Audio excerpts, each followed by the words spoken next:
მოგესალმებით, საქართველოს ადმით და ასოციაცია აგრძელებს პოდკასტების სერიას და დღეს ჩვენი სტუმრები არიან PwC საქართველოს იურიდიული პრაქტიკის მენეჯერი თეონა ჟიჟიაშვილი და ასევე NB Legal-ის მმართველი პარტნიორი ბატონი ლევან ნანობაშვილი.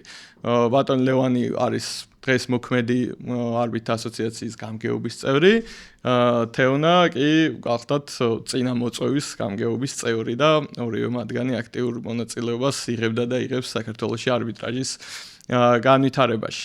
ჩვენ დღეს გეგმავთ რომ ვისაუბროთ სასამართლოს როლზე საარბიტრაჟო განხილვის პროცესში და ზოგადად საარბიტრაჟო განხილვის ეფექტურობის უზრუნველყოფაში რა როლი აქვს სასამართლოს. იმიტომ რომ ხშირად საზოგადოებაში თითქოს დამკვიდრებული რაღაცა მიდგომა და პრაქტიკა, რომ აი თითქოს არბიტრაჟი რაღაცა სასამართლოს კონკურენტია, ერთმანეთს რაღაცა კონკურენციას უწევენ და რაღაცა ავტონომიური დამოუკიდებელი ინსტიტუცია არის, რომელიც ცდილობს სასამართლოსგან ან სახელმწიფო ხელისუფლებისგან ჩარევისგან გარეშე, ასე რომ ვთქვათ, უზრუნველყოს დავების გადაწყვეტა. თუმცა მოქმედი კანონმდებლობა და საერთაშორისო პრაქტიკა გვაჩვენებს, რომ სასამართლოს როლი საარბიტრაჟო განხილვის ეფექტიან წარმოებაში არის საკმაოდ დიდი და აქედან გამომდინარე, სწორედ გსურს რომ დღევანდელი პოდკასტის სასაუბრო თემა სწორედ ეს იყოს. რამდენიმე ეტაპზე ვლინდება სასამართლოს ჩართულობის აუცილებლობა საარბიტრაჟო განხილვისას და შევეცდებით, რომ თითოეული მათგანი დავფაროთ ჩვენი საუბრის განმავლობაში და პირველი საკითხი, რაზეც გსურს რომ სტუმრების მოსწრები მოვისმენოთ, ეს ეხება უშუალოდ საარბიტრაჟო შეთანხმების აღსრულებას, განსაკუთრებით იმ შემთხვევაში, როდესაც მხარეთა შორის არსებობს საარბიტრაჟო შეთანხმება, თუმცა საარბიტრაჟო შეთანხმების არსებობის მიუხედავად მხარე ერთ-ერთი მხარე გადაწყვეტს, რომ მიმართოს სასამართლოს. რა ფუნქცია და როლი აქვს ამ დროს სასამართლოს, რა არის ის საუკეთესო ქცევის სტანდარტი, თუ როგორ უნდა იმოქმედოს სასამართლომ, რა რეგულაციები გვაქვს დღეს საქართველოში, როგორც შიდა კანონმდებლობიდან გამომდინარე, ასევე თუნდაც ნიუ-იორკის კონვენციიდან გამომდინარე საარბიტრაჟო შეთანხმების აღსრულებასთან მიმართებით. გთხოვთ, რომ ამ საკითხზე გავხსნათ, ასე რომ ვთქვათ, დისკუსია. თეო, პირველი თუ შეძლებ, რომ შენ გაგვიზიარო შენი თეორიული თუ პრაქტიკული გამოცდილება ამ საკითხთან დაკავშირებით.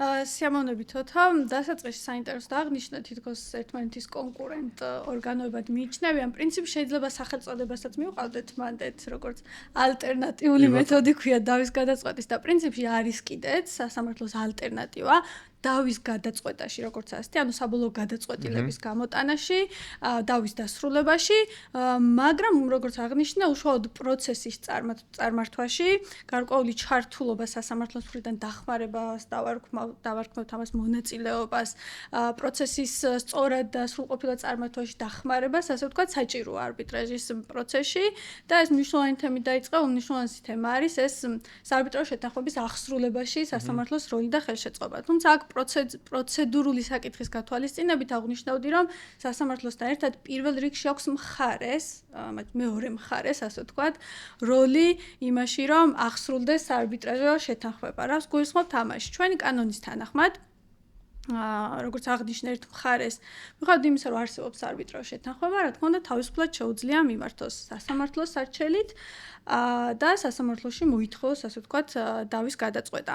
ამ დროს თავარი როლი პირველ რიგში სასამართლომდე აქვს მოპასუხე მხარეს იმისათვის, რომ გადაწყვიტოს ეთანხმება ამას, რომ შეცვალონ დავის გადაწყვეტის ის მექანიზმი, რაც უკვე შეათანხმეს და გადაიტანონ დავა სასამართლოში, თუ პატივისცენ საარბიტრაჟო შეთანხმებას და მოითხოვოს, რომ არა, სასამართლო არ არის კომპეტენტური ამ დავის განხილვისათვის და შეწყდეს ეს წარმოება, გადაეცეს არბიტრაჟს განსახილველად, ხო? მეც მქონია პრაქტიკაში ესეთი შემთხვევა, რომ მიგვიმართავს სასამართლოსთვის, მიუხედავად იმისა, რომ საარბიტრაჟო შეთანხმება იყო ხელშეკრულებაში. იქ ბევრი ნიუანსი იყო, რატომ გადაწყვიტეთ. როგორც ჩვენი მხარის წარმომადგენელი მხარე, მეს იმიტომ, რომ იყო თქვა ძალიან ძველი ხელშეკრულება, ის არბიტრაჟი აღარ არსებობდა, მაგრამ შეიძლება უფლება მონაცვლე ინსტიტუტზე გასვლა, იქ საარბიტრაჟო შეთანხმებას ბევრი ხარვეზი ჰქონდა, ერთი შეხედვითვე ჩადა და უფრო სრულყოფილი ანალიზით მით უმეტეს გამოჩნდა, რომ შემდეგში სხვა პრობლემებს გამოიწვევდა და ამ ფაქტორების გათვალისწინებით დროის ზედმეტი ხარჯვის თავიდან ასაცილებლად გადავწყვეტეთ, რომ პირდაპირ სასამართლოში წავსულიყავით ზუსტად იმ დაშვებით და იმის იმედად, რომ მეორე მხარე ან დაეთანხმებოდა ამას, თუ დაეთანხმებოდა, გაგრძელდებოდა დავა, თუ არა, შემდეგ უკვე გასაგები იყო, რომ არბიტრაჟში უნდა შეგვეტანას არბიტრაჟ სარჩელი და მეორე მხარეს დაეთანხმა ამ ჩვენს სარჩელს ასე ვთქვათ და დავა გაგრძელდა და დასრულდა სასამართლოში. ხა მეორე მხარეს დათანხმება რაში გამოიხატება მნიშვნელოვანია თქვენს დაგითხოვთ ლევან მე ამ თემას ძალიან შევყევი, მაგრამ მაშინ გამოიხატება მეორე მხარის დათანხმება, ხო? თუ მხარემ შესაგებლის წარდგენის ვადაში არ განაცხადა, რომ არ ეთანხმება სასამართლოს მიერ ამ საქმის განხილვას და არ დააყენა ეჭქვეს სასამართლოს კომპეტენცია, იგულისხმება, რომ შეედავა, ხო?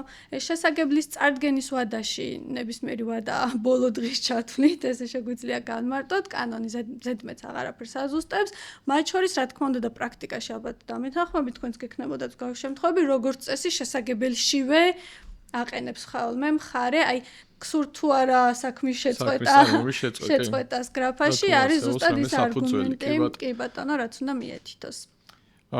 ხო, საინტერესო რეგულირება არის ეგ და ალბათ ის უნდა აღნიშნოთ, რომ თავდაპირველი ვერსია არბიტრაჟის შესახებ კანონის, რომელიც 2010 წელს მივიღეთ, ცოტა განსხვავებული იყო ამ კუთხით, იმიტომ რომ პირდაპირ ამბობდა, რომ თუ საარბიტრაჟში დახმება არსებობს ასეთ შემთხვევაში სასამართლო ვალდებულია, რომ წარმოებაში მიღებაზე უარი თქვას, ანუ წარმოებაში მიღებაზე უარის თქმის საფუძველი იყო.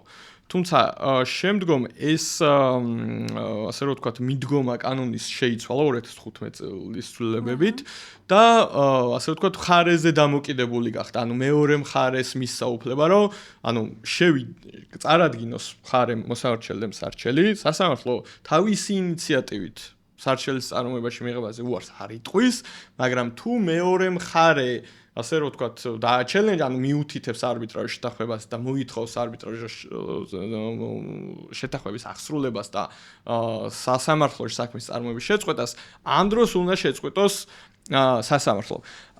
ლევან, აი თქვენი დაკვირვება თეორიული, პრაქტიკული, რომელ მოდელს უფრო ხარს უჭერთ და განსაკუთრებით ხა ვიცით, რომ ეს ცვლილება განხორციელდა მოდელურ კანონზე დაყნობით, ანუ დღეს არსებული შესაბამისობაშია მოდელურთან.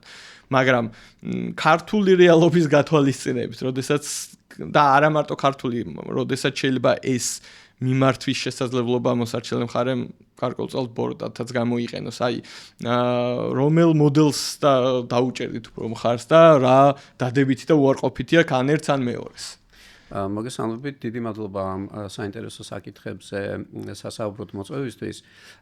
ერთ საკითხს შევეხები, აი თქვენ ახსენეთ ეს ამ ცვლილებაზე ისაუბრეთ და მოსარჩელემ რამდენად შეიძლება ეს ბოროტად გამოიყენოს.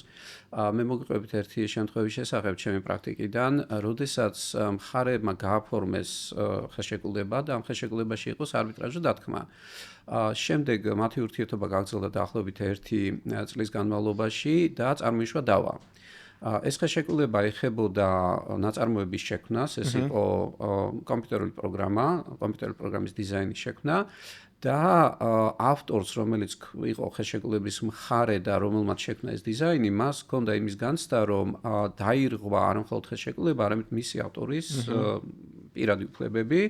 და როდესაც დავიწყეთ ამ საქმეზე მუშაობა, აღმოაჩინეთ, რომ ავტორის მოსარჩელის სურვილი იყო, რომ მოეთხოვა მორალური ზიანი მისი პირადი საავტორო უფლების დარღვევის გამო, ხელშეკრულებაში იყო გათვალისწინებული საარბიტრაჟო დათქმა, ამიტომ არბიტრაჟს ჩვენ ვერ მიმართავდით მორალური ზიანის ნაწილში, ეს არის პირადი უფლებების დარღვევა და ამ შემთხვევაში არბიტრაჟი უფრო ქონებრივი დარღვევის განხილავს. ანუ ქონებრივის კრიტერიუმს აღარ აკმაყოფილებდა. და ქონებრივის კრიტერიუმს აღარ აკმაყოფილებდა ეს დავა, ამიტომ ძირითადი ამ შემთხვევაში აქცენტი იყო გადატანილი იმაზე, რომ ჩვენ ვამზადებდით სარჩელ სასამართლოსთვის. ანუ შეიძლება მოხდეს ისე, რომ როდესაც მხარეები აფორმებენ საარბიტრაჟო შეთანხმებას და ხელშეკრულებაში ითვალისწინებენ საარბიტრაჟო დათქმას, გარკვეული პერიოდის შემდეგ მათ შორის წარმოიშვება დავა, მაგრამ ეს დავა შეიძლება იმ ქონებრივი დავის კრიტერიუმს აღარ აკმაყოფილებდეს. ამიტომ ჩვენ გადავწყვიტეთ სასამართლოში ჩვენ ვამზადებდით სარჩელს. ეს სარჩელი ბოლოს აღარ შევიდა სხვადასხვა გარემოების გამო. რაც შეეხება იმ საკანონმდებლო ცვლილებას, რომელიც თქვენ ახსენეთ, ამ საკანონმდებლო ცვლილების უკან არის გარკვეული ლოგიკა და მეცნები ახსნა, ამ შემთხვევაში ჩემ მოსაზრებას გეტყვით, მხარეთა ნების ავტონომიის გამოვლენა არის, როდესაც ისინი თანხმდებიან არბიტრაჟით დავის განხილვაზე და როდესაც ჩვენ საუბარი დავიწყეთ, თქვენ ახსენეთ, რომ არბიტრაჟი არის თუ არა სასამართლოს კონკურენტი ან პირიქით. არბიტრაჟი ალბათ არის დავის განხილვის ყველაზე პირველი ფორმა. სანამ სასამართლო შეიქმნებოდა, სანამ სახელმწიფო შეიქმნებოდა, დიდი ალბათობით ადამიანები თავის დავებს აგვარებდნენ არბიტრაჟის მეშვეობით. ამას შეიძლება არბიტრაჟი ვერ უწოდოთ დღევანდელი გაგებით, მაგრამ კი, ადამიანები აუცილებლად იქნებოდა მაშინაც დავები და მხარეები მიმართავდნენ იმ არბიტრს, იმ ადამიანს, რომლის ნდობა ჰქონდათ, რომელსაც ჰქონდა შესაბამისი. კი, ამიტომ თუ საუბრობთ იმაზე, არის თუ არა კონკურენცია, შეიძლება ვთქვათ, რომ არბიტრაჟი უფრო ძველი და უფრო ძველი ფორმა არის, რომელიც ალბათ კაცობრიობამ გამოიგონა. რაც შეეხება ამ საკანონმდებლო ცვლილებას, როდესაც მხარეები თანხმდებიან არბიტრაჟზე, მათ უნდა ჰქონდეთ იმის საშუალება, რომ შემდგომ ეს თავისი გადაწყვეტილება შეცვალონ. და ის მექანიზმი, რომელიც დღეს არის კანონით გათვალისწინებული, რომ თუ მოსარჩელე შეიტანს სარჩელს სასამართლოში და მოპასუხე ამას არ გააპროტესტებს შესაგებლის წარდგენის ეტაპზე, დავას ჩვეულებრივ განიხილავს სასამართლო, აქაც არის თავისი ლოგიკა და დასაბუთება და საბოლოო ჯამში ეს უკვე მხარეების გადასაწყვეტი არის და არბიტრაჟზე თანხმდებიან მხარეები და შესაბამისად მხარეებს აქვთ იმის შესაძლებლობა დღევანდელი კანონმდებლობით, რომ დავა გააგრძელონ სასამართლოში. კი ბატონო. აბსოლუტურად გეთანხმებით, ანუ რაღაც მხარეთა ნების ავტონომიის ფარგლებში აბსოლუტურად თავსდება ეს შესაძლებლობა. თუმცა არსებობს გარკვეული გამოწვევებიც და შევეცდები რომ გამოწვევებზეც ჩემი მოსაზრება გითხრათ, მაგალითად მე მქონია რამდენიმე შემთხვევა, როდესაც მხარე სასამართლოს მიმართავს იცის რომ არბიტრაჟი თქმა არსებობს. იცის რომ მეორე მხარე დიდი ალბათობით ამაზე მიუთითებს, თუმცა იმისთვის რომ რაღაცა სწრაფად შეძლოს მათ შორის უზრუნველყოფის ღონისძიების გამოყენება და მაგალითად თუ საერთაშორისო არბიტრაჟია უფრო ასე ვთქვათ იაფად ქართულ სასამართლოში წავიდეს და ასე ვთქვათ ფინანსური რესურსების დაზოგვის მიზნით მიმართავს სასამართლოს, ითხოვს უზრუნველყოფის ღონისძიების გამოყენებას და იმის გათვალისწინებით რომ ამ ეტაპზე სასამართლო არ აფასებს არბიტრაჟში დახვევის ნამდვილობას, არანამდვილობას, არამედ ის ჩვეულებრივი სტანდარტული წესით და კანონმდებლობითაც ეგრე უნდა მოიქცეს სასამართლო ამ დროს არაფერს არ აშავებს, იღებს განხილვაში და უზრუნველყოფის ღონისძიებასაც იყენებს. ამ დროს მეორე მხარე შეიძლება მიუთითებდეს, მაგრამ პრობლემატური რაც არის, არსად წერია რა ვადაში და როდის უნდა გადაწყდეს ეს საკითხი. ანუ როდის უნდა შეწყვიტოს სასამართლომ განხილვა. ხა საუკეთესო შემთხვევაში ცხადია, როგორც კი შედავება მოხდება, მალევე მოხდეს, მაგრამ კანონმდებლობით ჩვენ არ გაქვს განსაზღვრული რა ვადაში და რა დროში უნდა მოხდეს და რა დროში უნდა გადაწყვეტოს სასამართლო. შესაბამისად არის შემთხვევები ქართულ რეალობაში, როდესაც უზრუნველყოფის ღონისძიება გამოყენებულია და 3-4 თვის განმავლობაში ამ საკითხზე სხდომა აინიშნება, ანუ სასამართლო არ მსჯელობს ამ საკითხზე და რეალურად გამოდის ისე, რომ მეორე მხარე, ანუ მოპასუხე მხარე საკმაოდ ცუდ მდგომარეობაში აღმოჩნდება ხოლმე. იმიტომ რომ არ გვაქვს ჩამკეტი მექანიზმი რა ვადაში არის სასამართლო ვალდებული, რომ ეს საკითხი იმსჯელოს. ხა მე რა პრაქტიკას მქონია, კი, პირველივე ასე ვთქვათ სხდომაზე ხდება ამ საკითხის განხილვა, მაგრამ როდის ინიშნება ეს სხდომა და რა ვადაშია სასამართლო ვალდებული, რომ ეს გადაწყვეტოს და მათ შორის არც ფორმა არ არის განსაზღვრული, ეს ზეპირი განხილვის გარეშე უნდა მოხდეს თუ უნდა ჩაატაროს სასამართლო ამ საკითხზე ფორმა სხდომა და იმსჯელოს ამ საკითხზე და შენ თუ გქონია აი ამ კუთხით რა ერთი მხრივ რა დადებიც ხედავ და რა გამოწვევას ხედავ ამ რეგულირებაში და სასამართლოს ჩართულობის ნაწილში. ეს საინტერესო ასპექტები არის, რაც აღნიშნე ბოროტად გამოყენების ალბათობის. პირველი რაც არის საინტერესო ალბათ ის, რომ უფრო საერთაშორისო არბიტრაჟში წასვლის თავიდან აცილება და ხარჯების ინტერესს ხედავ, თორე სხვა შემთხვევაში უზრუნველყოფის ღონისძიების გამოყენება სხვა სიტუაციებში არის შესაძლებელი, ხო? სასამართლოსგან ავიღებ უზრუნველყოფას და არბიტრაჟში შევიტან სარჩელს. ანუ თლად უზრუნველყოფის მიზანი ვერ ახსნის იმას, რატო შეიძლება სასამართლო სასამართლოში შეჰქონდეთ. ერთადერთი ის რომ თქვა საერთაშორისოში უფრო ხარჯიანია და არ ვარ მზად ან არ მინდა და ჯერ აქ ვტესტავ, ხო? როგორ წავა. მეორე მაინც მგონია რომ უფრო ნაკლები რისკი არის ამ მექანიზმის ბოროტად გამოყენების. იმარტივ მიზეზის გამო, რომ რაც აღნიშნავთ, რომ რამდენიმე თვეც კი შეიძლება გაიწელოს, ხო, თეორიულად ამ საკითხს გადაწყვეტა. თუმცა ჩემს პრაქტიკაშიც და ალბათ ბევრის პრაქტიკაშიც ეგრეა, მოსარჩელი არის უმეტესად ის მხარე, ვისი ინტერესიც არის ხოლმე რომ დავა სწრაფად დამთავრდეს, ანუ დავის ინიციატორია, მოთხოვნა მას აქვს, გამონაკლისები არსებობს, რა თქმა უნდა, მაგრამ პროცენტულად უმრავლეს შემთხვევაში მაინც ის არის სიტუაცია, რომ ჩემი როგორც მოსარჩელის ინტერესია, რომ ჩემი სარჩელი არასადმე გაიჭედოს კი არა, პირიქით რაც შეიძლება სწრაფად წავიდეს, ხო?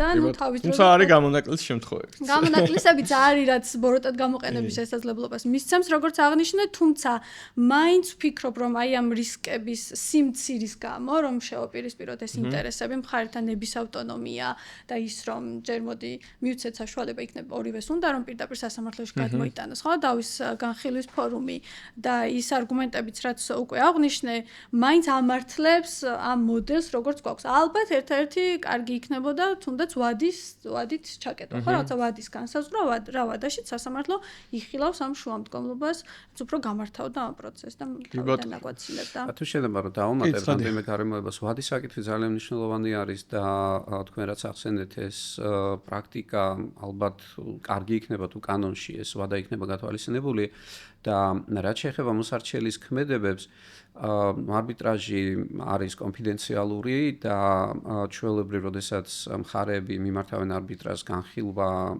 ყველა ეს ეტაპი არის და დეტალი კონფიდენციალური და არის ხოლმე შემთხვევები, როდესაც მოსარჩელეს სწორედ იქიდან გამომდინარე, რომ სასამართლოში წარმოება არის საჯარო, ნებისმიერ ადამიანს შეუძლია დაესწროს ნებისმიერ პროცესს და ეს ინფორმაცია სტომების შესახებ ასევე საჯაროდ ქვეყნება.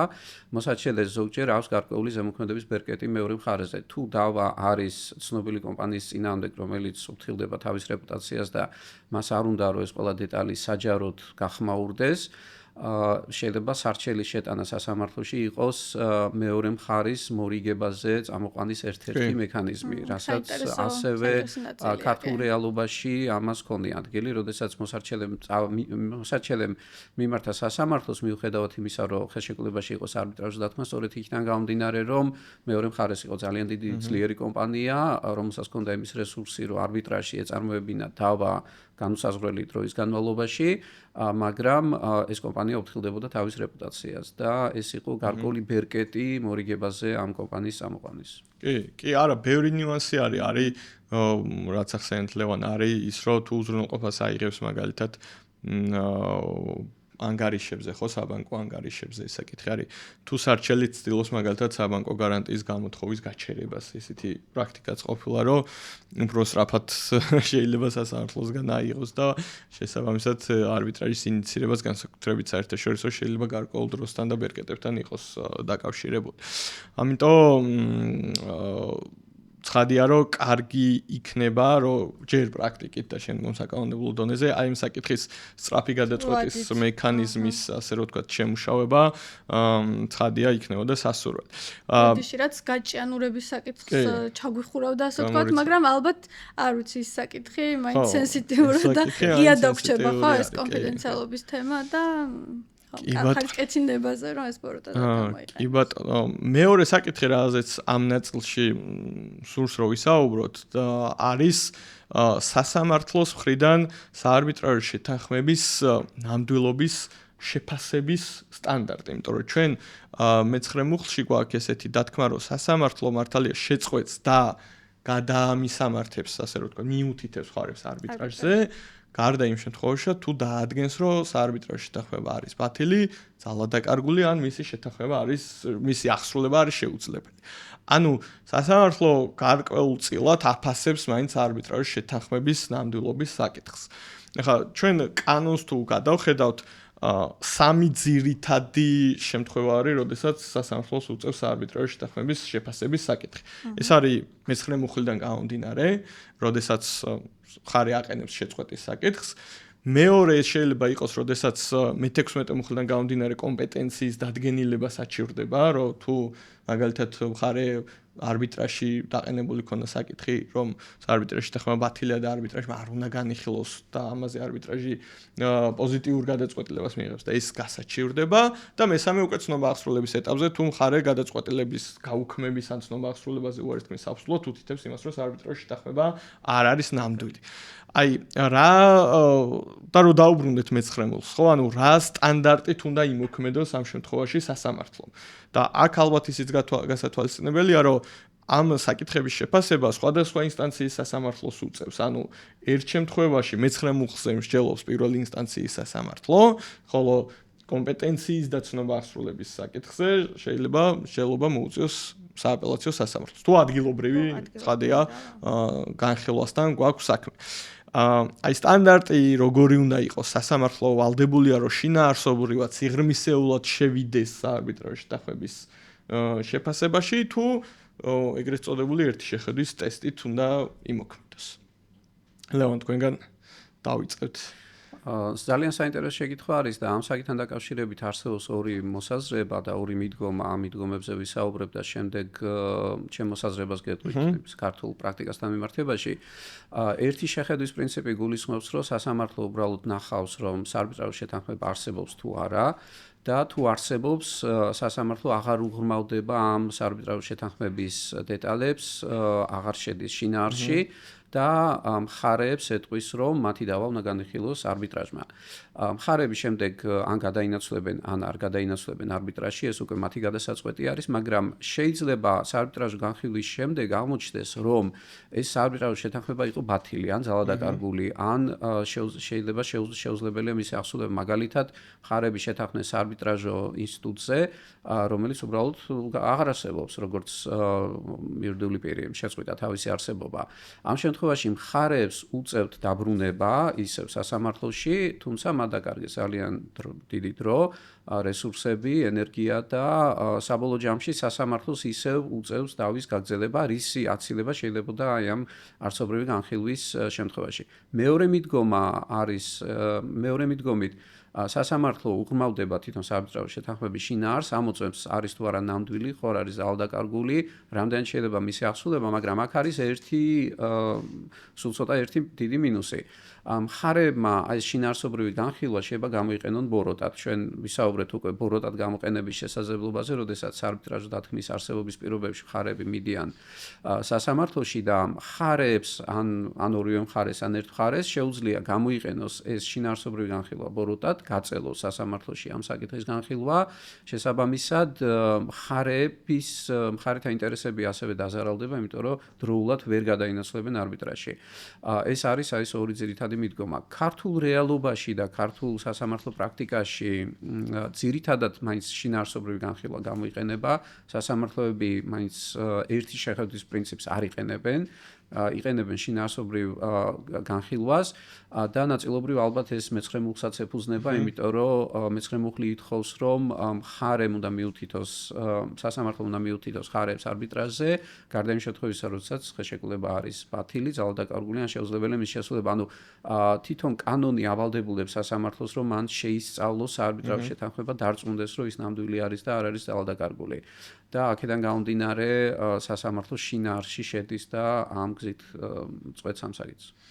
კი ბატონო, თეო, ხო არ დაამატებდი, აი სასამართლო ცხადია კანონი ლევანო აბსოლუტურად სწორად აღნიშნა, კანონი პირდაპირ ავალდებულებს, მაგრამ ეს დავალდებულება, როგორ ფიქრობ, ანუ რა სტანდარტით ქცევას ავალდებულებს? ანუ სასამართლო როგორ უნდა მოიქცეს ამ შემთხვევაში?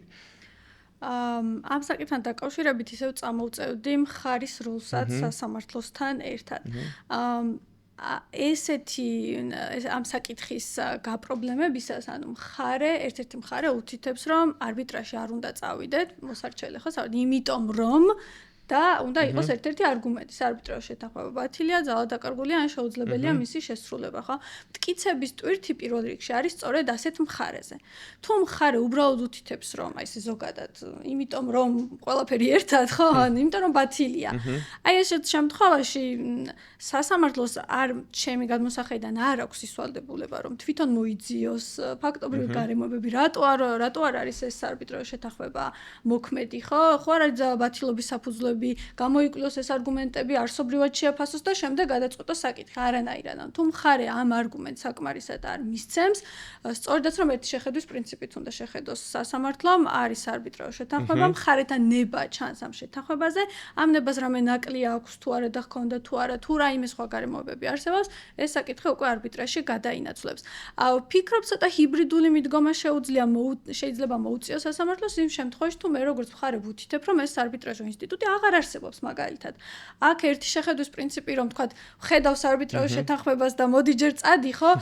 რაღაც არაგონივრული გამოდის, არ ვიცი, მინიმუმ ლიკვიდაციის და დამადასტურებელ მტკიცებულებას მიუტან, ხო, რომ ფიზიკურად აღარ არსებობს არბიტრაჟო ინსტიტუტი. შეუძლებელია აღსრულება. კი ბატონო, აღსრულება.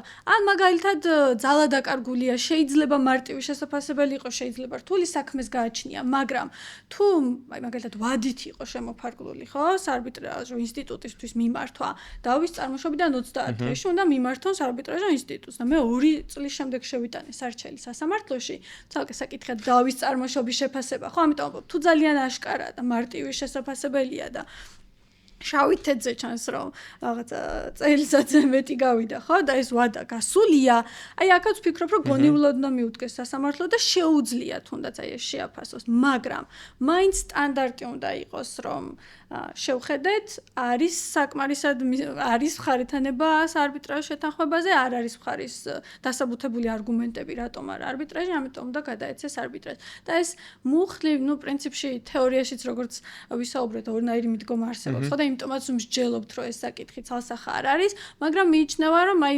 კომპეტენციის პრინციპის პატივსაცემად მე ვისაუბრებთ ხო ამ მე-16 მუხლზე რომ არბიტრაჟი თავად გეწყვეტ საკითხს უფლამოსება არის თუ არა აი ამ საკითხის პატივსაცემად მიზანშეწონილია უფრო ერთი შეხედვით შეფასება. კი ბატონო და ეს საკითხი რომ ამოწურთ ერთი ესეთი კითხვაც მექნება აი თუ ამ დროს დაადგინა სასამართლომ რომ არბიტრაჟი უნდა ამ არბიტრაჟში თქმა ნამდვილია.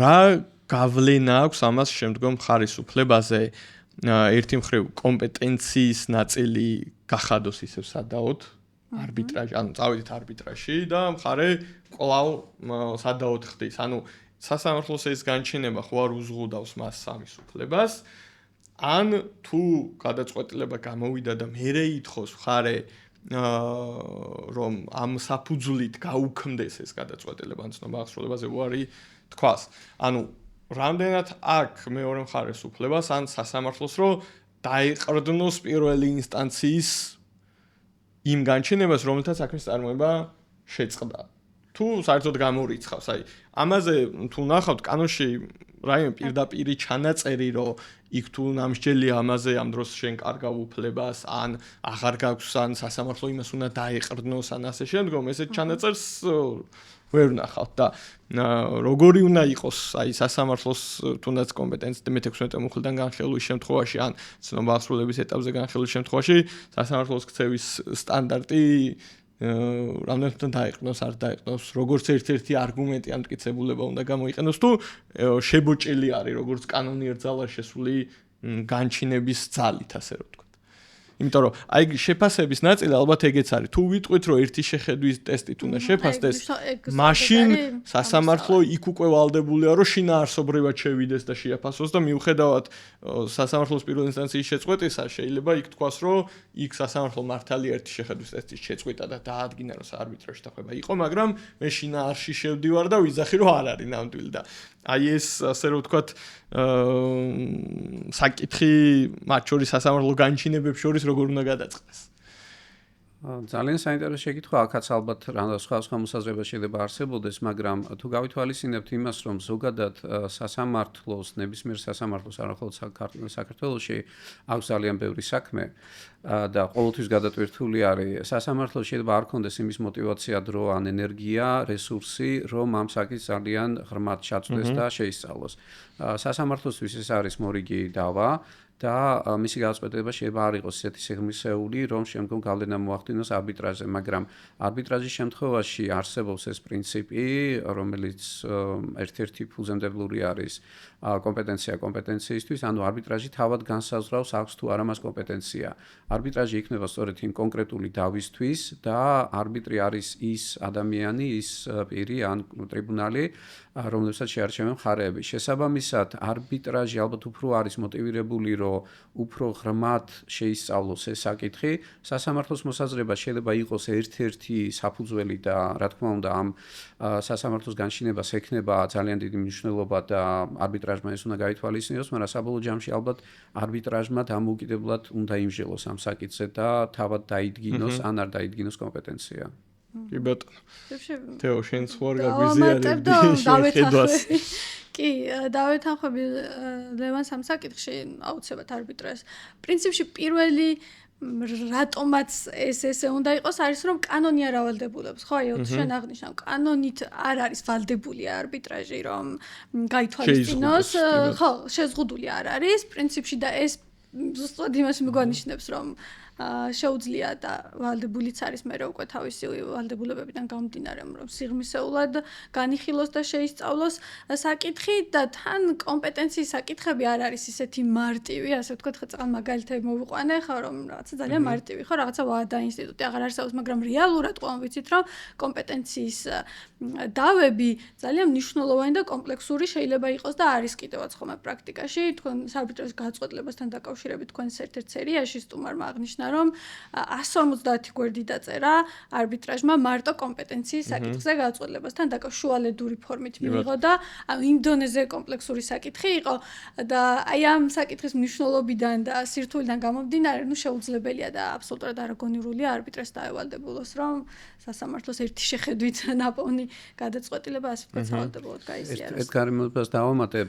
არბიტრაჟის არსი არის მისი კვალიფიკაციის ზოგადად ხარისხი და შესაბამისად დარწმუნებული ვარ, ნებისმიერი არბიტრი აუცილებლად გაითვალისწინებს სასამართლოს გადაწყვეტილებას, მაგრამ რა დოზით და რა ხარისხით ეს უკვე ცალკე საკითხია, მაგრამ დარწმუნებული ვარ, რომ ხედულობაში მიიღებს აუცილებლად.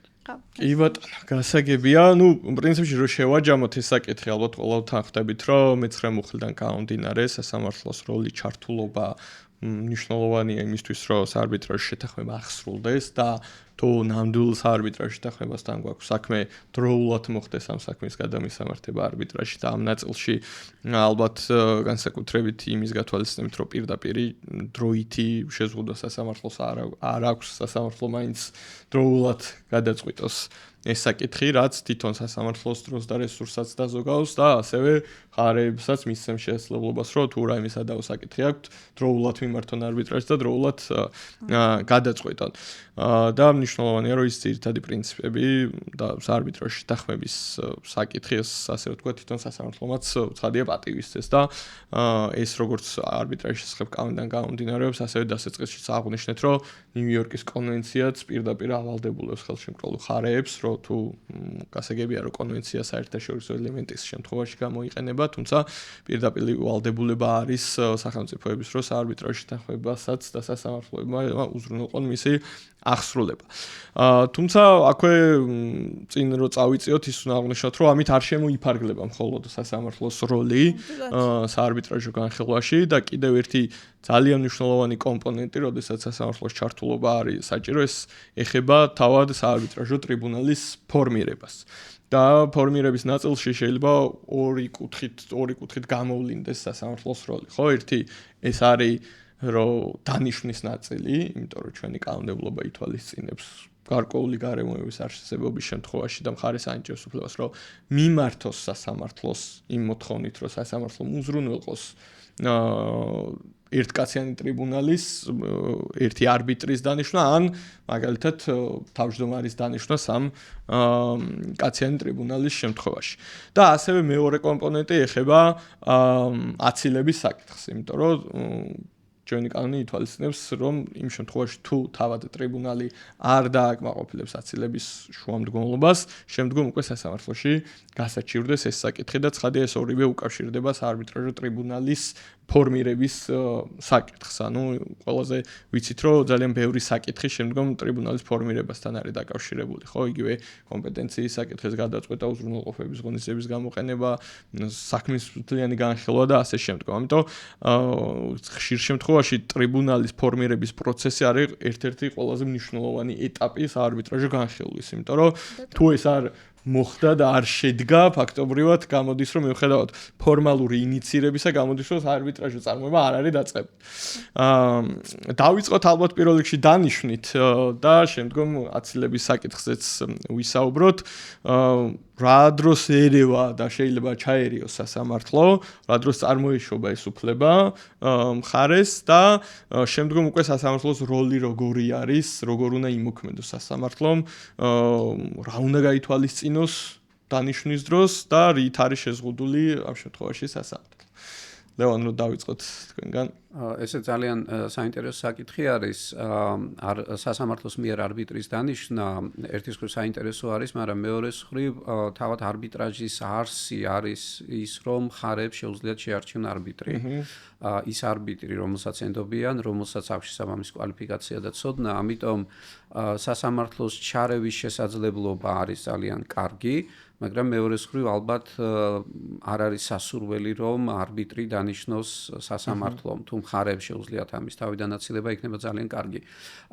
სასამართლოს მიერ არბიტრის დანიშნის თავიდან აცილება შეიძლება თუ მხარები შეთანხმდებიან კონკრეტულ ინსტიტუტზე, რომელიც განიხილავს მათ დავას და უშუალოდ ინსტიტუტი დანიშნავს არბიტრს, მაგრამ შეიძლება მოხდეს ისე, რომ თავად ინსტიტუტიც აჭიანურებს არბიტრის დანიშნას, ან სხვა მიზეზის გამო ვერ ახერხებს ინსტიტუტი და აქაც სასამართლოს დახმარების როლი უკვე ძალიან მნიშვნელოვანი ხდება, იმიტომ რომ თუ არ არის არბიტრი, ფაქტიურად საარბიტრაჟო განხილვა ვერ დაიწყება. ამიტომ კანონით დათვალისწინებული ეს მექანიზმი ძალიან მნიშვნელოვანია, მაგრამ როდესაც სასამართლო ნიშნავს არბიტრს, აქ უკვე წარმოიშვება შეკითხვა, როგორ უნდა შეარჩიოს სასამართლომ არბიტრი. და ეს ძალიან მნიშვნელოვანი და სერიოზული საკითხია, რომელმაც შეიძლება განსაზღვროს შემდგომ არბიტრაჟის პროცესის წარმატებით წარმართვა. კი ბატონო, თეო, შენ ვარ და ამათ.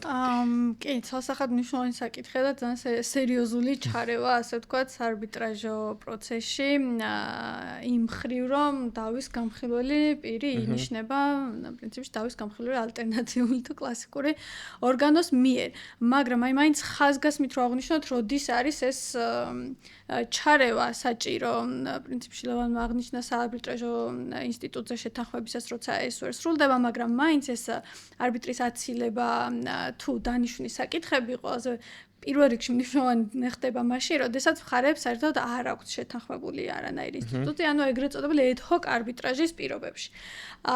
მოცემულია ეს პროცედურა, ესეც მხარეთა დასახმარებლად, იმისათვის, რომ არ აღმოჩნდეს სიტუაცია, რომ არსებობს არბიტრაჟო შეთანხმება, იყო და არის მხარეთა სურვილი არბიტრაჟზე, თავის დროზე ვერ შეთანხმდა, არ იყო შეთანხმებული არბიტრის დანიშვნის პროცედურა, ხო? და შემდგომ, დავაში მყოფი მხარეები მოგეხსენება, დიდი ალბათობით უკვე ვეღარაფერზე შეთანხმდებიან, დიდი ალბათობით და აი კანონი სწორედ ასეთ დროს, პრინციპში ამის მიზანიც არის სასამართლოს ჩარევა, რამე დახმარება, ხო? დასაწყისში როგორც აღნიშნეთ, რომ აი მხარებს ეხმარება, რომ მოდი გადავარჩინოთ ეს არბიტრაჟო შეთანხმება და მოგეცეთ შესაძლებლობა, რომ მაინც არბიტრაჟის ფარგლებში გადაწყდეს დავა. თუმცა სასამართლოსთვის მიმართვამდე სავალდებულო პროცედურას უდგენს კანონი მხარებს, რაც უნდა დაიცვან, ხო? მაინც იქნებ შეთანხმებული ყავით და მშვიდობიანად გეცადა. შეიძლება ითქვას, რომ ეს არის, ასე ვთქვათ, უკანასკნელი შესაძლებლობა, ანუ საბოლოო შესაძლებლობა რა და თვითონ კანონიც მაქსიმალურად მხარეებს უბიძგებს იქითკენ, რომ მოდი ჯერ თქვენ დანიშნეთ, თქვენ შეთანხმდით და საბოლოო ჯამში თუ ეს ვერ ხერხდება, უკვე როგორც საბოლოო შესაძლებლობა, რომ არბიტრაჟი შედგეს, ამას ითვალისწინებს კანონი. მე დაგეხმარდა, ზუსტად ასეა და რაღაც სიმბოლურად არა, მაგრამ რაღაც გონივრულ ვადებს ითვალისწინებს, ხო, რაღაც 30-იანი ვადა, რომ ერთმა მხარემ მოსწყოს მეორეს არბიტრის დანიშვნა და დადასტურება, თუ ამაზე ვერ შეთანხმდებიან, შემდეგ მხარეს ისე 30 დღე აქვს, რომ რომ სასამართლოს მიმართოს.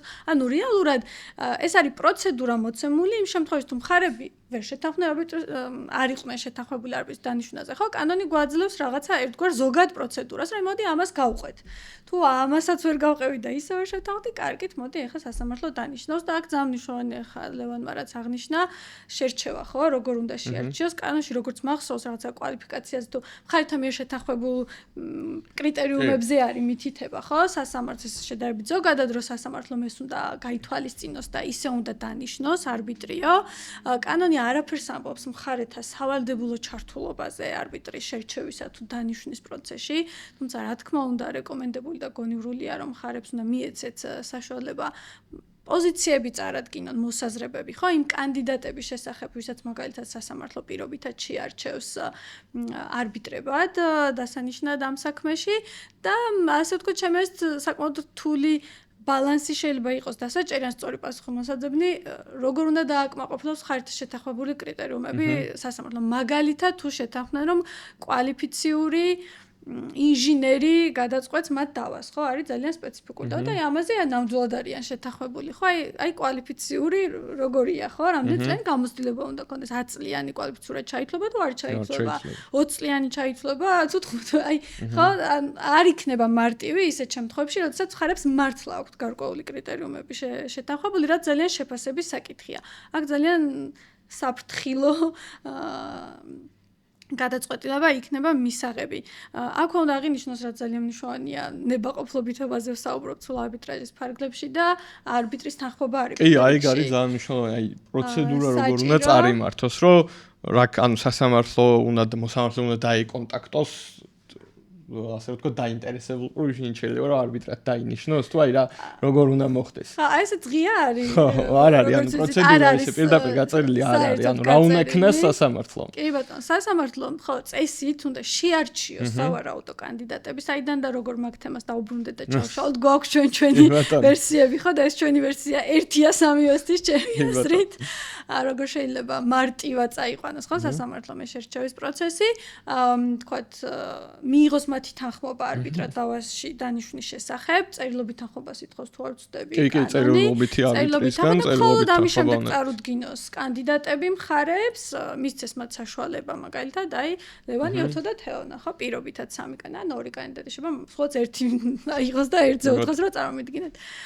მისი გადასაწყვეტია მოკლედ აბსოლუტურად, იმდენად ღია პროცედურა, მოისმინოს მხარეთა შეფასებები და უკვე შემდეგ გადაწყვიტოს აი ეს პროცედურა არის საჭირო თანხმობასთან ერთად ინტერესთა კონფლიქტის საკითხებით შესამოწმებელია და ანუ როგორ უნდა შეამოწმოს შემოსაზრებას მოსამართლემა. მაგასთან დაკავშირებით კი კანონი ითვალისწინებს, რომ სასამართლო ნიშნავს არბიტრს, მაგრამ მე რომ წარმოადგენდე მხარეს ამ საკითხს ბოლომდე სასამართლოს არ ვანდობდი, როდესაც მხარე მიმართავს სასამართლოს რომ დანიშნე არბიტრი, კანონი ამას არ ძალავს, მხარე შეუძლია შეარჩიოს ან ერთი ან რამდენიმე კანდიდატურა, მათ შორის წინასწარ მოიპოვოს თანხმობა, სადაც იქნება თუნდაც ინტერესთა კონფლიქტი გამორიცხული, სადაც იქნება არბიტრის ხელმოწერა, რომ ის არის დამოუკიდებელი, მიუკერძოებელი, ეს ერთი საკითხი, ანუ მხარემ ეს საკითხი სასამართლოს არ უნდა დაუპოვოს. მეც გქონია, რომ ყველაზე ლოგიკური გამოსავალი და პრაქტიკულიც ამავდროულად იქნება რა, იმიტომ რომ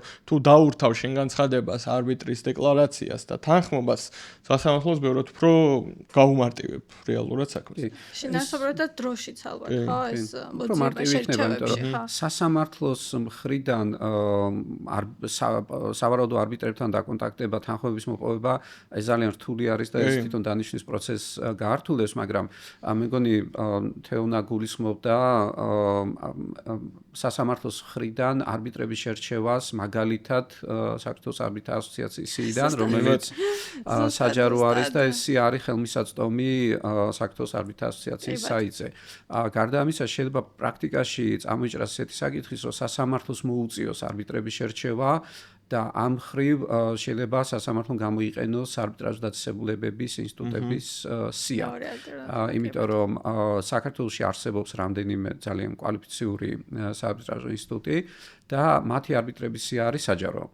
და სასამართლო შეუძლია ამ სიებით ხელმძღვანელოს, მაგრამ ნუ რა თქმა უნდა პირველ რიგში ამ შემთხვევაში რეკლამას გაუწევ საქართველოს არბიტრაჟ ასოციაციის, რომელიც მათ შორის აკრედიტირებულ, ასე რომ ვთქვათ, სიასაც ითვალისწინებს, რაც ცხადია ჩვენი მხრიდან გაცხადება იმის, რომ ასე ვთქვათ, მინიმალური სტანდარტი, პროფესიული სტანდარტი, ასე ვთქვათ, ასოციაციის მხრიდან უზრუნველყოფილი არის და აკრედიტაცია მოიპოვება მხოლოდ შესაბამისი გამოცდების, ანუ კურსის და გამოცდების ჩაბარების შემდგომ, რაც უზრუნველყოფს, რომ ამ პირს ნამდვილად აქვს არბიტრაჟთან შეხება და როგორც თეორიული, ისე პრაქტიკული გარკვეული გამოცდილი. კი ბატონო, უბრალოდ ერთ დავამატებდი, რომ მინიმალურ სტანდარტებზე არ არის მგონი საუბარი. მე ვიცი.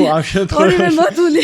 და როგორ ხდება და როგორ წარიმართება და მინიმალურს არანამდვილად ძალიან მაღალ სტანდარტებს აკმაყოფილებენ უკვე ის პირები, ვისაც გავლილი აქვს. ერთ საკითხს დავამატებ კიდევ, რომ კონკრეტული დავა, რომელიც ხარებს შორის წარმოშობილია, შეიძლება ეხებოდეს სამშენებლო სამართალს, შეიძლება საზღვაო სამართალს, შეიძლება ეხებოდეს ინტელექტუალურ საკუთრებას. ან იყოს ძალიან სპეციფიური, ამიტომ ეს კრიტერიუმების და ეს მოთხოვნები არის გასთვალისწინებელი, იმიტომ რომ მაგალითად საზღვაო სამართალთან დაკავშირებული საკითხები არის ძალიან სპეციფიური და შეიძლება არბიტრი, რომელსაც აქვს დიდი გამოცდილება არბიტრაჟის სფეროში, მას არ ჰქონდეს კონკრეტულად ამ მიმართულებით შინაარსობრივი ცოდნა. ამიტომ ესე ძალიან მნიშვნელოვანი ფაქტორი არის და კიდევ იმ საკითხს დავუბრუნდები, რომ მხარეებმა და იმ მხარემ, რომელიც მიმართავს სასამართლოს, ეს ხედულობაში უნდა მიიღოს და თავად წარუდგინოს კანდიდატურა სასამართლოს წინასწარ მოპოვებული თანხმობით. ეს ძალიან კაი გადაწყვეტა.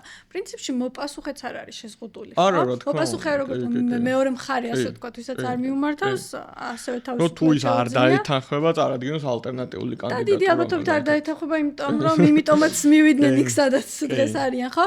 და ეყოლება აუცილებლად ალტერნატივა. საინტერესო, იმიტომ რომ აი რა და აქვე ერთი კითხვა ხო არ გქონიათ, ხო არ გაგიგიათ, რომ სასამართლომ უზრუნველყოთ და მე არ ვიცი. მე არ გამიგია. არ მქონია და არც გამიგია. სასამართლომ თვითონ ასე ვთქვათ დანიშნა და ხო არ გაიგიათ ეგეთი შემთხვევა. მე მქონია გამოცდილება არა სასამართლოს დამემართებაში, მაგრამ ინსტიტუტის შემთხვევაში, როდესაც მხარეები ვერ თანხმდებოდნენ ერთ არბიტრზე და ამ შემთხვევაში არსებობს ბევრი მეთოდი, როდესაც მაგალითად დგება საარბიტრაჟო ინსტიტუტი ადგენს 3-კაციან ან 5-კაციან სიას და ამ სიას უგზავნის ორივე მხარეს და მხარეებმა ხუთივე არბიტრი, ეს იქნება 5 თუ 3, უნდა შეაფასონ არაერთი, ამოიჩიონ არაერთი, უბრალოდ ყველას შეფასება მისცენ 5, 4, 3, 2, 1 ამ კრიტერიუმებით და შემდეგ სასამართლო ან საარბიტრაჟო ინსტიტუტი არჩევს იმ არბიტრს, რომელმაც ყველაზე მეტი შეფასება მიიღო და კიდევ აქ შეიძლება იყოს ესეთი პროცედურა, მაგალითად 5 არბიტრიდან მხარე გამორიცხავს ორ არბიტრს და აფასებს მხოლოდ 3-ს. ანუ აქაც, როდესაც თუნდაც საარბიტრაჟო ინსტიტუტი ან თუნდაც სასამართლო ნიშნავს არბიტრს, არბიტრაჟის ამოსავალი წერტილი მაინც არის არბიტრის კომპეტენცია და ნდობა მხარეების არბიტრის მიმართ, იმიტომ რომ არბიტრაჟი გამოიტანს გადაწყვეტილებას, მხარეებმა ეს გადაწყვეტილება უნდა შეასრულონ, ამიტომ თუნდაც მოხდეს სასამართლოს მხრიდან დანიშვნა ან საარბიტრაჟო ინსტიტუტის მხრიდან, მხარეები რაღაც ფორმით უნდა იყვნენ ჩართულები. და ეს მექანიზმი, ერთიანი სიის შედგენა და შემდეგ მხარეების მიერ ამ სიის შეფასება, შეიძლება ერთ-ერთი მექანიზმი იყოს, რომ არბიტრი იყოს ის პირი, რომელიც ორივე მხარისთვის არის მისაღები. კანონი, როგორც მახსოვს, ამას პირდაპირ არ ითვალისწინებს, მაგრამ ალბათ სასამართლო მაინც უფლებამოსილია, რომ თუნდაც ანუ სხდომას ალბათ ნაკლებად დაორქოთ, მაგრამ თუნდაც ზეპირი განხილვა ამ საკითხზე მოიწვიოს მხარეები და მათი პოზიციები და მოსაზრებები პოტენციურ კანდიდატებთან მიმართებით მოისმინოს, იმიტომ რომ ის რომ სასამართლოს მხრიდან არის დანიშნული, ცხადია მხარეს არ ართმევს შემდგომ უფლებას, რომ მისი აცილება დააყენოს და ცხადია სასამართლომ უნდა უზრუნველყოს ისეთი პირის დანიშვნა, რომლის აცილების საკითხი ნაკლებად, ასე ვთქვათ, სავარაუდო უნდა იყოს და მხარეს აღარ უნდა ჰქონდეთ, ასე ვთქვათ, ამის ინტერესი, იმიტომ რომ თუ ესე მოხდა, ის კიდევ უფრო, ასე ვთქვათ, გააჭიანურებს ტრიბუნალის ფორმირებას და ამ კუთხით ალბათ სასამართლომ გარკვეული სიფრთხილე და მხარეთა ჩართულობა უნდა უზრუნველყოს. და აქვე ალბათ თუ რამე არ გვაქვს ამ საკითხთან დასამატებელი, შეგვიძლია რომ აცილების საკითხზეც ასე რომ ვთქვეთ, იმის გათვალისწინებით რომ აღხსენეთ, გადავიდეთ აცილების ნაწილზე და ვიცით რომ იმ შემთხვევაში თუ ტრიბუნალი არ აკმაყოფილებს, აქ ერთი გარკვეული ინსტიტუტების ისაც აქვს რომ შიდა მექანიზმიც არსებობს გასაჩივრების, ანუ თუ ტრიბუნალმა არ დააკმაყოფილა, ინსტიტუციურ დონეზე შესაბამისი საბჭო ან სასამართლო ეგრეთ წოდებული ქორთი ან სამდინო აფასებს აცილების საკითხს, ანუ გარკვეული ფილტრია დაყენებული, რომ სანამ სასამართლომდე წავა და შემდგომ უკვე სასამართლოს აქვს კომპეტენცია და უფლება რომ ამ საკითხზე იმსჯელოს. აი როგორია აქ პროცედურა, რა შემთხვევაში ხდება ეს და სასამართლოს შეფასების სტანდარტი როგორი არის? აი როგორც მაგალითად მოსამართლის აცილების საკითხს შეაფასებდა თუ არბიტრებთან მიმართებით მოქმედებს სხვა სტანდარტი და უფრო ხوار უადვილდებათ მოსამართლეებს არბიტრებთან მიმართებით ინტერესთა კონფლიქტის თუ აცილების აფსულის დადგენა, ვიდრე საკუთარი თავის მიმართ. საინტერესო კითხვა. არ ვიცი მოსამართლე რას გრძნობს ხოლმე.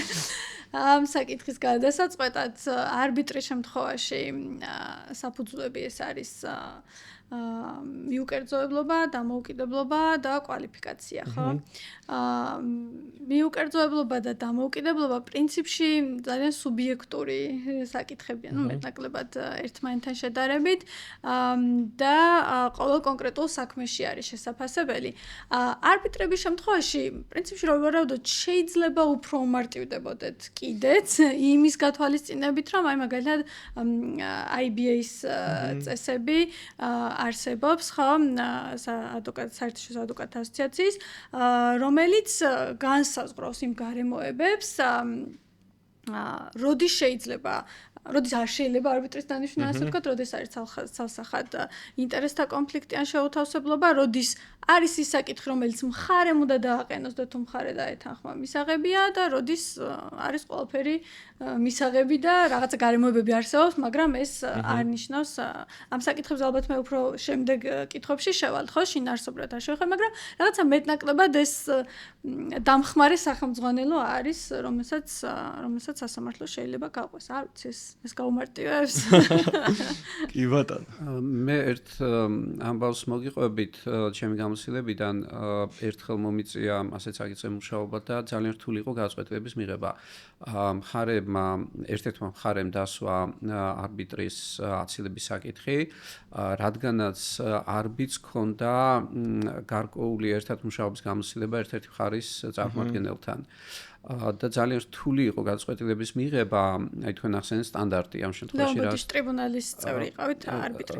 არა, ეს იყო ინსტიტუტის ფარგლებში, ინსტიტუტის მიერ მისაღები გადაწყვეტილება, მე ვიყავი ამ შემთხვევაში ინსტიტუტის წარმომადგენელი და რამდენიმე წარმომადგენელს, ეგრეთ წოდებულ სასამართლოს ინსტიტუტის შიგნით უნდა მიიღო ეს გადაწყვეტილება. ძალიან რთული იყო შეფასება, გადაწყვეტილების მიღება და აი სტანდარტთან დაკავშირებით, მაშინაც ვფიქრობდით რა სტანდარტით გვიხელმძღვანელა და ძალიან ესეთი ავიღეთ ძალიან მაღალი სტანდარტი. გამომდინარე იქიდან, რომ ეს თავად არბიტრი ძალიან გამოცდილი იყო და მან არ გამჟღავნა ეს გარემოება, რაც შემდგომში გახდა ცნობილი. და ჩავთვალეთ, რომ ეს გარემოება მას უნდა მხარეებისთვის ეცნობებინა და მათ შორის არბიტრაჟის დაწესებულებისთვის. ამ შემთხვევაში მე ვთვლი, რომ სტანდარტი ალბათ უფრო მაღალი უნდა იყოს, ვიდრე თუნდაც მოსამართლის აცილების შემთხვევაში, გამომდინარე იქიდან, რომ არბიტრაჟის ერთ-ერთი უპირატესობა არის კვალიფიკაცია, დამოუკიდებლობა, მიუკერძოებლობა, ამიტომ ნებისმიერი ეჭვი, რომელიც მხარებს შეიძლება წარმოეშვათ, ეს ეჭვი უნდა იყოს გამორიცხული, მაგრამ აქ არის მეორე საკითხი. საქართველოს რეალობა, როდესაც საქართველო არის ძალიან პატარა ქვეყანა, არბიტრაჟის სფეროში კი არის ძალიან ცოტა ადამიანი მუშაობს ამ ეტაპზე და იმედია მომავალში რაოდენობა გაიზრდება და ინტერესთა კონფლიქტი ყოველთვის შეიძლება წარმოიშვას, როდესაც ადამიანებს ან ერთად მუშაობიათ, ან ან ერთად უსწავლიათ, ან რაღაც პოდკასტის ჩაწერაში მიუღიათ მონაწილეობა მონაწილეობა ერთად, ანუ კავშირი შეიძლება იყოს სხვადასხვა ფორმის, ან შეიძლება სხვა გარემოება წარმოიშვას, იმიტომ რომ საქართველო პატარა ქვეყანა არის და ამ შემთხვევაში უფრო მეტი მაღალი არის ალბათობა რაიმე გარემოების წარმოშობის, რამაც შეიძლება თეორიულად წამოჭრას აცილების საკითხი. მან და ლევან ის გააწყვეტილებას ახსენდა, ძალიან მნიშვნელოვანი არის ის, რომ შეიძლება თვითონ გარემოება არ ქმნიდეს აცილების საფუძველს, მაგრამ აი ამ გამჟღავნების ვალდებულებას რამდენად შეასრულებს თვითონ არბიტრი რა, იმიტომ რომ აი იმ გადაწყვეტილებაში და საერთაშორისო პრაქტიკაც ეგეთია, რომ შეიძლება თვითონ ის გარემოება თავის დროზე რო გაემჟღავნებინა, ეს საერთოდ არ ქმნიდეს აცილების საფუძველს, მაგრამ აი ამ ვალდებულების დარღვევა კიდე მეტ ერთი მხრივ რო ვალდებულების დარღვევა, იმიტომ რომ ჩვენ არბიტრთა ეთიკის კოდექსიდანაც გამომდინარე გვაქვს ეს გამჟღავნების ვალდებულება და მეორე არის რომ თუ არ გამჟღავნე, ესე იგი გარკვეული ეჭვები კიდე უფრო იზრდება.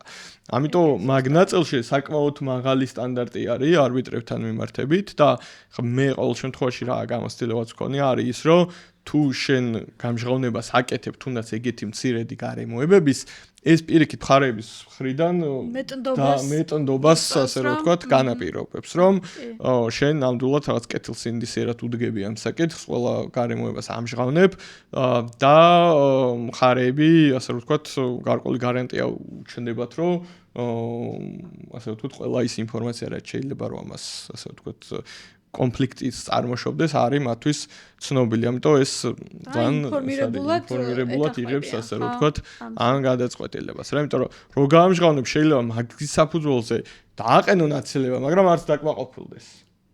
იმიტომ რომ ის რომ რაღაცა გასამჟღავნებელია, ავტომატურად არ ნიშნავს რომ ეს აცილების საფუძველია, ხო? და ამ კუთხით მოვიც, აი მე სიმართლე გითხრათ, აი რამდენიმე მქონია შეხება, როდესაც უმსჯელია სასამართლოს ტრიბუნალის აცილებასთან დაკავშირებით და სხვა შორის არ მახსოვს რომ ითქვას რომ ასაცილებელია, ალბათ 3-4 შემთხვევა, ანუ საკმაოდ ისეთი მხარდაჭერის პოზიცია აქვს სასამართლოს და ძალიან იშვიათად რომ პირიქით ამ ნეგატიური გადაწყვეტილება მიიღოს და თქვას რომ კი ეს ასე ვთქვათ პირი ასაცილებელია ამ ტრიბუნალში. ყოველ შემთხვევაში ჩემთვის რაც არის ცნობილი, თუმცა ნუ აქ ვიცით ის გადაწყვეტილებები, რომელიც ინტერესთა კონფლიქტის გამო საარბიტრაჟი თანხმების ბათილობაზე გავიდა სასამართლო და აბსოლუტურად იქ რაღაცა სხვა შედეგები დააყენა და ამაზე ჩვენც არაერთხელ გვისაუბრია ჩვენი პოდკასტების ფარგლებში. შეიძლება ერთ გარემოებას აბძანეთ.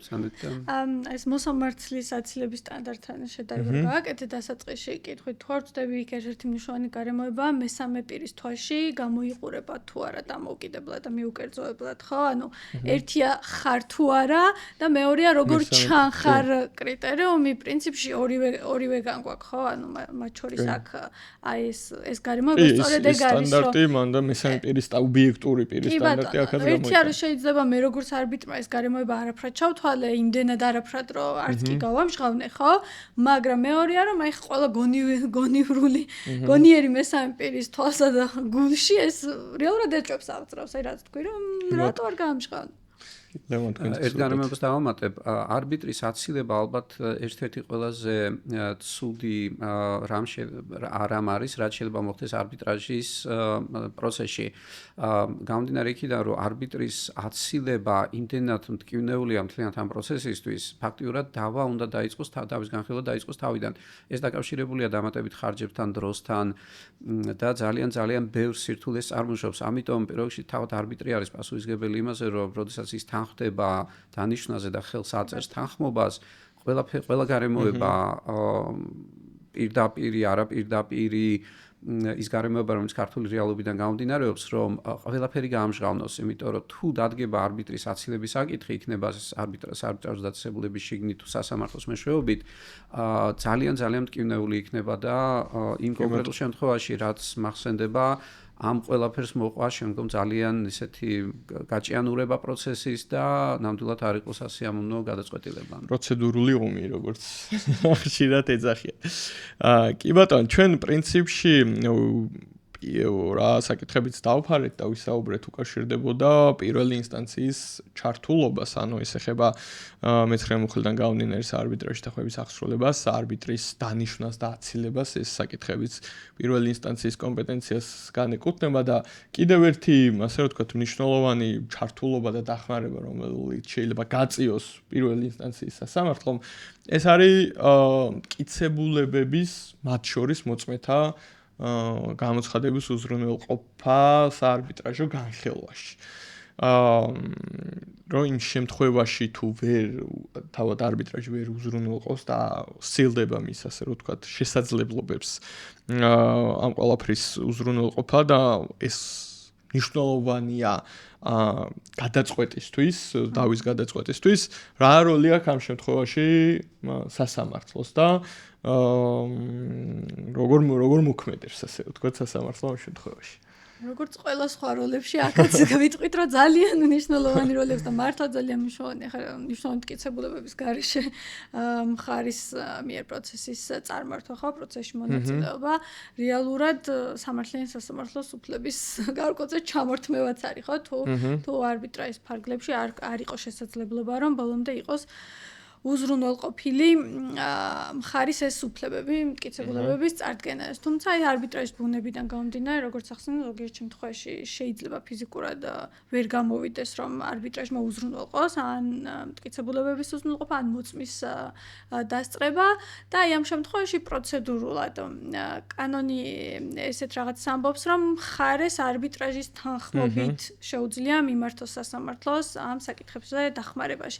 შემიძლია ეს ძალიან მნიშვნელოვანი ნაწილი არის არბიტრაჟის თანხმობის ნაწილი, რაც რეალურად ბალანსის შემომტანია, ხო? ანუ ერთ მხარეს გვაქვს მხარის უფლება წარადგინოს მტკიცებულება, თუმცა მეორე მხარეს ეს არის არბიტრაჟო პროცესი, არბიტრაჟის დისკრეცია, გარკვეულ საკითხებს და მათ შორის მტკიცებულებებზე გადაწყვეტილების მიღებაში და არბიტრაჟის თანახმა უნდა იყოს, ასე ვთქვათ, რომ სასამართლო ჩაერთოს და დაეხმაროს ამ პროცესში. ალბათ უფრო შინაარსობრივ საკითხს უკავშირდება ეს თანხმობა, არა იმდენად ფორმალობას, რომ აი პატივს გცემ და მოდი შენს დამეთანხმე, არამედ იმას, რომ ჯერ არბიტრაჟმა უნდა შეაფასოს ეს მტკიცებულება. საქმისთვის კი ბატონო, რელევანტურია, აუცილებელია, უნდა წარმოადგინოს მხარი თუ არ უნდა წარმოადგინოს. აი ამ თანხმობის და რელევანტურობის შეფასების შემთხვევაში უკვე უნდა მიემართოს სასამართლოს. რაც შეიძლება დაგასწროს შემდეგ კითხვაზე პასუხი, არ ვიცი თუ ესეთი კითხვაც იქნება, ალბათ იქნება ამ ჭრეში არის, რომ აი უკვე სასამართლოში მიმართვისას სასამართლო როგორ წყვეტს მტკიცებულების უზრუნველყოფის საკითხს, ხო, აფასებს ეს მტკიცებულება რელევანტურია თუ არა საქმისთვის. მნიშვნელოვანი კითხვა არის ეს ამ პროცესში, რაც კანონში თქო უნდა პასუხი არ არის და ვფიქრობ აი ეს წინაპირობა გვცემს პასუხს იმაზე, რომ წესით არა, იმიტომ რომ აი ეს საკითხი უკვე არბიტრაჟმა შეაფასა, თავის პროცესში უკვე გადაწყვიტა, რომ ეს მტკიცებულება მნიშვნელოვანია და ეხლა უკვე პროცედურულად დაგვეხმარე არის ეს მექანიზმი. კი ბატონო, მეც პრინციპში გავიზიარებდი თეო შენ მოსაზრებას, იმიტომ რომ არბიტრაჟია ის ორგანო, რომელმაც სადაც წარდგენილია მოთხოვნები, საქმის მასალები და ის წყვეტს დავაც. თუ ის ჩათვლის საჭიროდ, რომ ეს მტკიცებულება საჭირო არის, სასამართლოს მხრიდან შემდგომ ჩარევა და თქმა რომ არ არის საჭირო, მაშინ როცა სასამართლო მოკლებულია შესაძლებლობას, რომ სრული ინფორმაცია დოკუმენტაციაზე წვდომა კონდეს, ალბათ მაინც არ იქნებოდა ჩემი აზრით გამართლებული. ამიტომ თუ ესეთი თანხმობა არბიტრის მხრიდან, ტრიბუნალის მხრიდან გაცემული არის, ალბათ აქ სასამართლო ამის კვლევაში აღარ უნდა შევიდეს. ამ ნაწილში გეთანხმებით და ალბათ ეს სწორედ ის საკითხია, რომელიც სასამართლომ უნდა შეაფასოს ერთი შეხედვის პრინციპით. ანუ თუ არის მოთხოვნა არბიტრაჟის, ან არბიტრაჟის თანხმობით ხარის მოთხოვნა, ამ შემთხვევაში სასამართლო უნდა დააკმაყოფილოს, თუმცა შეიძლება იყოს რაღაც ისეთი გამორჩეული და გამონაკლისი შემთხვევა, როდესაც სასამართლო სხვაგვარ გადაწყვეტილებას მიიღებს, ეს უკვე კონკრეტული საქმიდან გამომდინარე, მაგრამ ალბათ ერთი შეხედვის პრინციპი აი ამ კონკრეტულ შემთხვევაში უფრო უნდა იყოს გამოყენებული. კი ბატონო. და ერთი საკითხი ჩემი, ასე რომ ვთქვათ, პრაქტიკიდან რა შემილია რომ გავაზიარო, ანუ როდის მიმართა, ანუ როდის არის საჭირო, ანუ სასამართლოს ჩართულობა როდის არის საჭირო, ხო?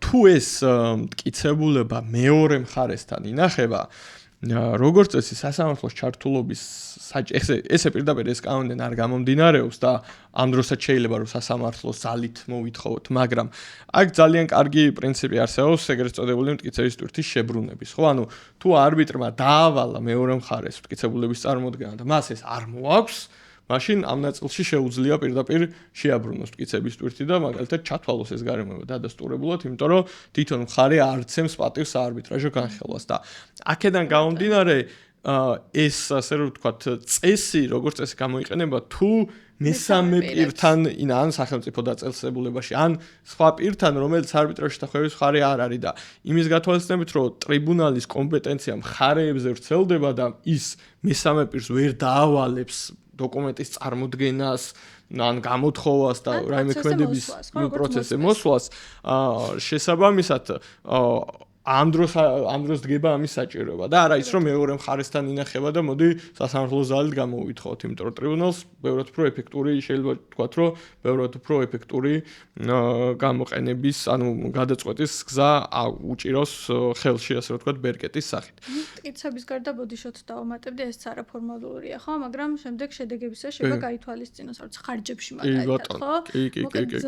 უპატივცემულობა ტრიბუნალში ბევრად ზვირად დაუჯდეს მხარეს და განსაკუთრებით საერთაშორისო პრაქტიკაში ეს ძალიან ისე ზვირად ფასობს. კი ბატონო. და ერთი საკითხიც ცოტა მგონია რომ აი მოწმესთან მიმართებით ცოტა მიუხედავად იმისა რომ კანონი ითვალისწინებს მაინდა-მაინც ეფექტური ხშირ შემთხვევაში არ არის ხოლმე და ეს გამომდინარეობს იქიდანაც რომ თვითონ სასამართლო პრაქტიკაშიც ძალიან იშვიათია რომ სასამართლომ იძულების წესით გამოიძახოს მოწმეს სამოქალაქო დავების განხილვისას. ანუ ყოველ შემთხვევაში მე რაც მქონია სასამართლო ყოველთვის ითხოვს იმას რომ თუ უზრუნველყოფთ თქვენ თვითონ მის გამოცხადებას, კი ბატონო, მაშინ დავკითხოთ, მაგრამ და ნუ შემილია რომ ესეც ვთქვათ რომ შემილია რომ უწყება გაუგზავნო, მაგრამ ძალიან იშვიათია ყოველ შემთხვევაში მე სადაც ყოფილვარ და მაინდა-მაინც ცოტა